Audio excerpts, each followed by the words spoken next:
What should be subtracted from each of the numbers 54, 71, 75, and 99 so that the remainders are proportional? Let's assume the number to be x. So therefore, we get it as 54 minus x upon 71 minus x is equal to 75 minus x upon 99 minus x.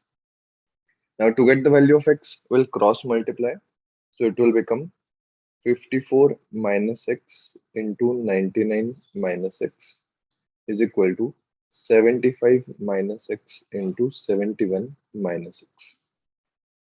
Now if you multiply 54 into 99, that comes out to be 5346 minus 54 into x, so 54x minus x into 99, so minus 99x minus into minus, that becomes plus x square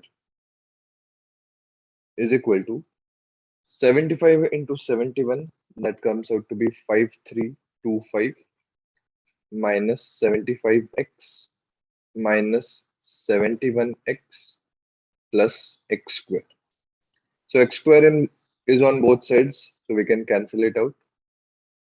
Now bringing x on one side and all the other numbers on the other side, we'll have 5346 minus 5325, that is 21, is equal to, now this minus 54x and minus 99x goes on the other side, so that becomes 153x minus 75x and 71x. If we combine it, it will become 146x.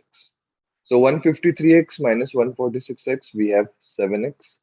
So that is 7x equal to 21. So therefore, x comes out to be 3. So that's your answer. We should subtract 3 from each of these numbers so that the remainders are proportional.